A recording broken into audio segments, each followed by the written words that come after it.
오늘 말씀은 사도행전 2장 42절부터 47절까지 말씀입니다. 사람은 역사를 통해서 배웁니다. 과거의 그 바탕 위에 현재를 살아가고 또 미래의 소망을 가집니다. 초대교회의 역사를 살펴보면서 지금 현재 우리 교회의 모습은 어떤지, 또 나의 신앙생활은 어떤지 우리가 배우며 성령과 함께하는 교회라는 제목으로 함께 은혜를 나누도록 하겠습니다. 첫 번째로 성령과 함께하는 교회는 매일같이 모이기에 힘쓰는 교회입니다. 46절을 보면 날마다 마음을 같이하여 성전에 모이기를 힘쓰고 집에서 떡을 떼며 기쁨과 순전한 마음으로 음식을 먹고 라고 나옵니다. 제자 공동체는 무엇보다도 먼저 모이기에 힘썼다는 것입니다.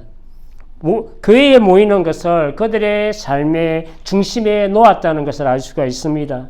지금 우리와는 다르게 내일이라도 오실 그 예수님의 재림에 대한 간절한 소망을 가지고 살았습니다.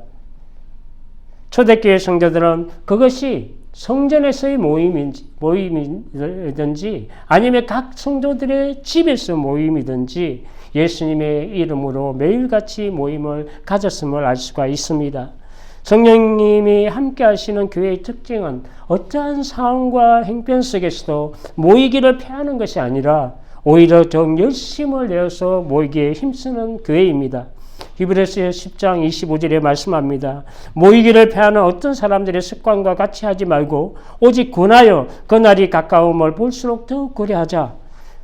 내 의지로 할 수 없고 내 힘으로 되어지지 않는 그 일상과 세상 속에서 묻혀서 사는 성도가 아니라 예수님의 그 재림을 기다리며 더욱 모이기에 힘쓰는 성도가 되어야 합니다. 하나님과 성령께서는 그리스도의 이름으로 모이는 그곳에 그 모임 가운데 항상 함께 하시고 그곳에 역사하십니다. 두세 사람이 내 이름으로 모이는 곳에는 나도 그들 중에 있느니라 라고 예수님께서 마태복음 18장 20절에 말씀합니다. 성령의 강림의 역사도 예루살렘을 떠나지 않고 성도들이 한 곳에 모여 그 오시는 날에 그 성도들이 모인 가운데 성령이 임하셨다고 사도행전 2장 1절에 말씀합니다. 그러므로 그들이 권능을 받아 정말 예루살렘과 온 유대와 사마리아와 땅끝까지 이르러 예수 그리스도의 복음이 전파되는 그 역사를, 그 흩어지는 교회의 복음의 역사가 나타나게 됩니다. 흩어지는 교회의 역사, 즉 복음의 전파의 그 역사는 먼저 모이는 교회로부터 출발하고 시작한다는 사실을 우리는 잊어서는 안 됩니다. 모이는 공동체가 복음 전파의 그 원동력이 되고 교회의 성장의 기초가 됩니다. 모이지 않는 교회는 교회의 성장을 꿈꿀 수가 없습니다. 성도들이 성령 안에서 모이기를 아주 힘썼다는 이 말은 시간이 많아서가 아니라 바쁜 생업 활동을 하면서도 예수의 이름으로 모이는 그 모임과 모든 성도들 간의 그 교제를 아주 중요하게 여겼고 우선했다는 것을 말씀합니다. 예수님을 믿음으로 모이는 공동체는 성령 안에서 하나님과 강하게 결속이 되어 있을 뿐 아니라 공동체 간에 그리고 공동체를 이루는 각 개인 성도들이 하나로 연결된 참된 영적 결속입니다. 그렇기 때문에 마음을 같이하여 모이기에 힘쓰는 우리가 되어야 합니다. 에베소서 4장 3절 이하에 말씀합니다. 평안에 매는 줄로 성령이 하나 되게 하신 것을 힘써 지키라. 몸이 하나요 성령도 한 분이시니 이와 같이 너희가 부르심의 한 소망 안에서 부르심을 받았느니라. 두 번째로 성령과 함께하는 교회는 성도들이 매일같이 모여서 하나님의 말씀을 가르치고 기도했다는 것입니다. 그들이 사도의 가르침을 받아 서로 교제하고 떡을 떼며 오로지 기도하기를 힘쓰니라 라고 42절에 말씀합니다. 예수님의 모든 말씀을 듣고 그 행하심을 눈으로 친히 목격하고 주님의 그 지상사역을 경험한 그 사도들의 가르침을 받아서 양육되고 제자로 세움을 받았음을 말씀합니다. 3,000명이나 된 한꺼번에 3,000명이나 되는 그 처음 받은 세례를 받은 자들에게 하늘 양식인 생명의 말씀을 가르쳐야 했고 우리 성도들은 매일의 삶에서 하나님의 말씀으로 우리 영혼의 체험을 받아야 하고 믿음으로 체험을 받아야 합니다. 말씀과 기도는 성도의 생명입니다. 하나님께서 내려주시는 영적 은혜가 있어야 우리 영혼의 생명이 있고 믿음이 있게 됩니다. 음식을 섭취함으로 우리 육체의 생명이 있듯이 하나님 말씀을 우리가 먹어야 우리 영혼의 생명이 있습니다. 예수께서 대답하여 이르시되 기록되었으되 사람이 떡으로만 살 것이 아니요 하나님의 입으로 나오는 모든 말씀으로 살 것이라 라고 마태복음 4장 4절에 말씀합니다.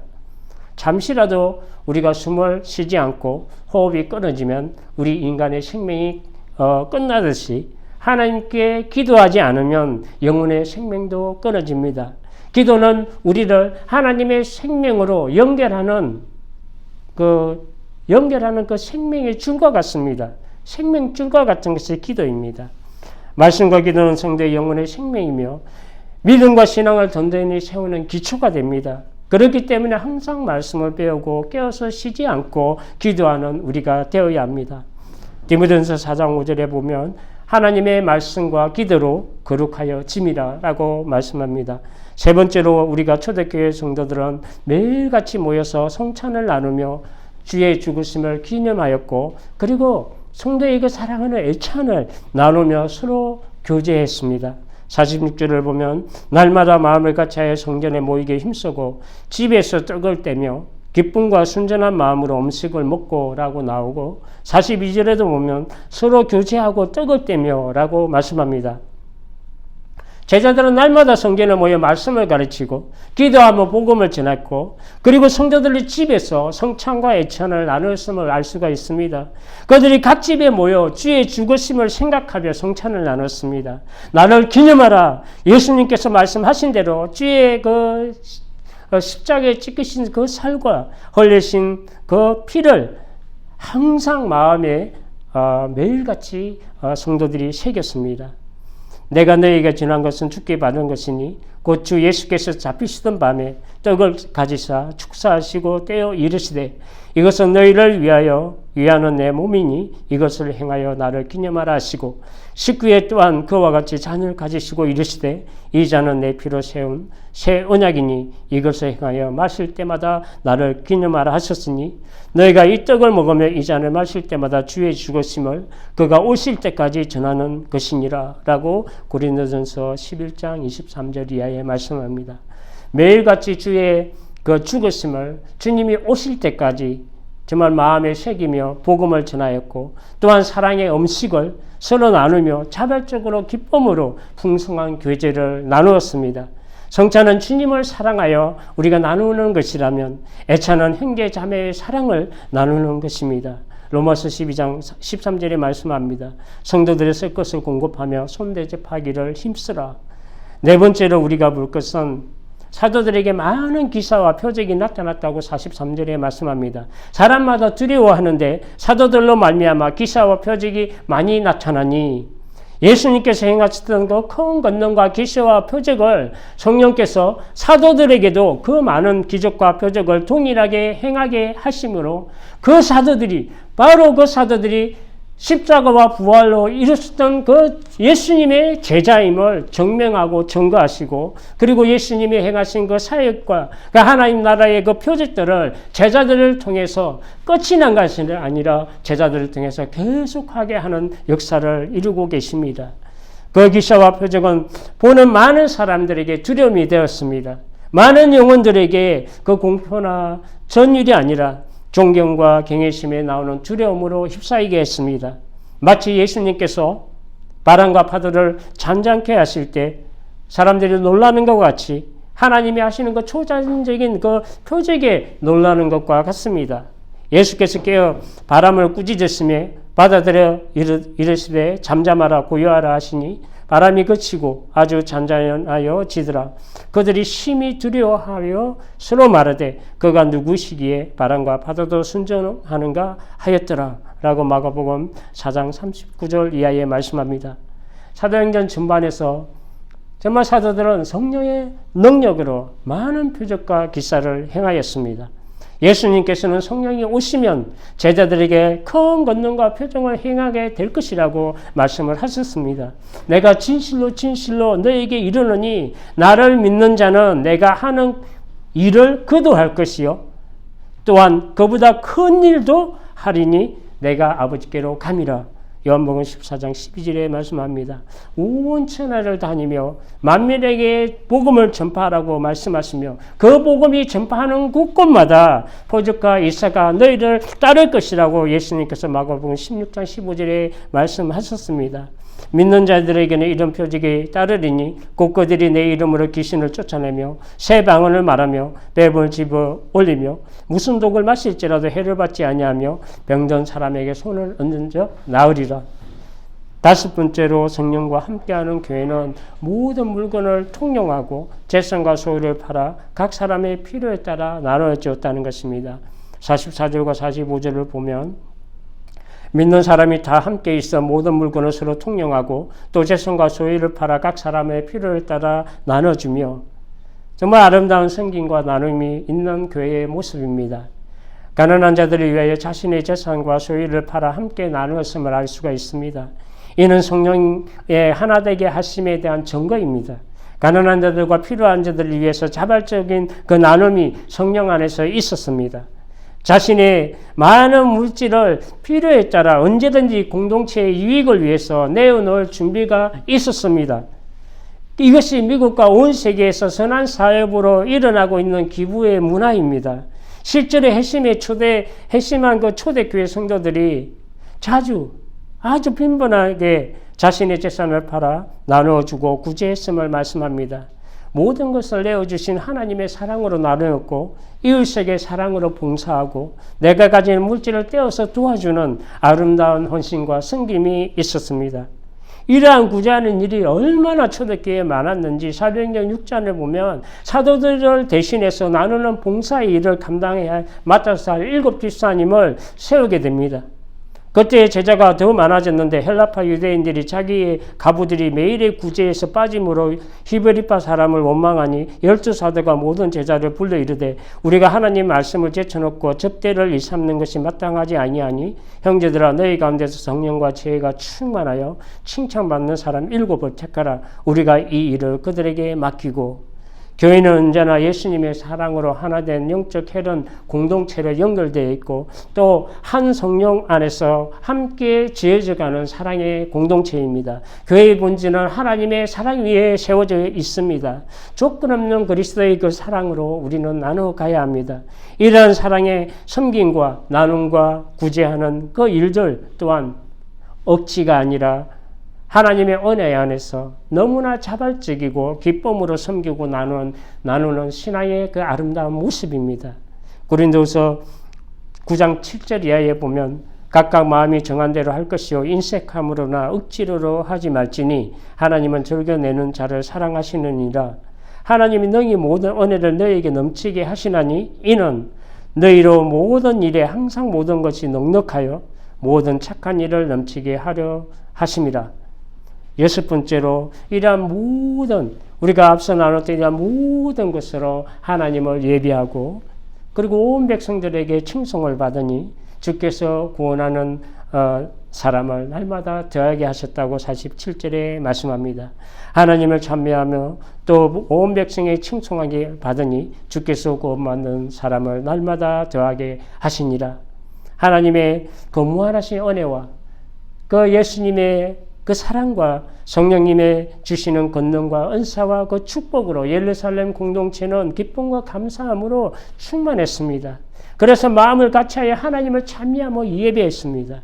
모여서 말씀을 가르치고 기도하고 성찬과 애천을 나누며 서로 규제하며 이웃에게 있는 것을 나누고 그 필요를 따라 나눠주고 하나님을 찬미하는 온전한 예배가 하나님께 들어짐으로 말미암아 하나님이 기뻐하심 뿐만 아니라 그 주위에 있는 믿지 않는 세상 사람들까지도 교회를 칭송하게 됩니다. 이처럼 그 독특한 크리스찬의 그 삶의 방식이 법 이상을 실천해내는 그 삶으로 나타나게 되고 그 품위와 경건한 삶은 믿지 않는 사람들에게 그 호감을 갖게 합니다. 성령 충만한 성도는 세상의 법과 윤리, 도덕 그걸 초월해서 사랑과 은혜를 나누며 살게 되므로 온 백성의 칭송을 듣게 됩니다. 어두운 세상을 비추는 빛이요 썩어져가는 그 세상에 생명을 주는 소금이며 아름다운 그리스도의 향기가 나는 그 삶입니다. 이것이 세상에 우리가 살아가지만 하늘을 살아가는 세상과 구별된 성도의 하나님 백성의 삶입니다. 세상 사람들이 생각하는 그 경건과 법과 윤리, 그 도덕 이상을 우리가 살아내지 못한다면 세상으로부터 우리는, 교회는 욕을 먹게 됩니다. 성도는 세상을 거스러 하늘을 살아가야 하고 하나님과 세상의 칭찬을 받아야 합니다. 부당하게 고난을 받아도 하나님을 생각함으로 슬픔을 참으면 이는 아름다우나 죄가 있어 매를 맞고 참으면 무슨 칭찬이 있으리요. 그러나 선을 행함으로 고난을 받고 참으면 이는 하나님 앞에 아름다우니라 라고 베드로전서 2장 19절 이하에 말씀합니다. 세상의 교회를 볼 때 정말 교회는 다르구나. 교회 다니는 저 예수 믿는 저분을 보면 정말 다르는구나. 하나님은 살아계시는구나. 그 교회를 보면 하나님은 살아계셔. 저 성도를 보면 하나님이 살아계셔. 라는 생각나는 교회가 되고 우리가 되어야 합니다. 하나님과 사람에게 더욱 사랑스러움을 받는 우리 자신과 교회가 되어야 합니다. 마지막으로 말씀을 정리하도록 하겠습니다. 우리 교회는 아직도 갈 길이 멀고 참 많이 부족함을 느낍니다. 참것이 하는 일로 인하여 하나님께 많은 시간을 드리지 못하는 것에 대해서 항상 저는 마음이 걸립니다. 어떠한 능력도 변화도 없는 교회가 아닌지 두려운 마음도 있습니다. 그러나 우리가 성령 안에서 믿음을 가지고 늘 마음을 같이하여 모임으로 한 걸음씩 쉬지 않고 앞으로 나아가는 교회가 되기를 소망합니다. 로마서 12장 1절 이하에 말씀합니다. 그러므로 형제들아 내가 하나님의 모든 자비하심으로 너희를 권하노니 너희 몸을 하나님이 기뻐하시는 거룩한 산 제물로 드리라. 이는 너희가 드릴 영적 예배니라. 너희는 이 세대를 본받지 말고 오직 마음을 새롭게 함으로 변화를 받아 하나님의 선하시고 기뻐하시고 온전한 뜻이 무엇인지 분별하도록 하라. 날마다 마음을 같이하여 성전에 모이기에 힘쓰고 말씀을 가르치고 기도하며 가진 것으로 서로 나누며 성도의 아름다운 교제가 있고 떡을 떼며 하나님을 찬미하고 예배하고 이웃에게 그 하나님의 은혜와 사랑을 나누어 갈 때 세상으로부터 칭송을 받게 되고 주님께서는 믿는 자의 수를 더하게 하시는 그 축복을 누리는 우리 모두가 되고 교회가 되기를 주님의 이름으로 축복합니다. 기도하겠습니다.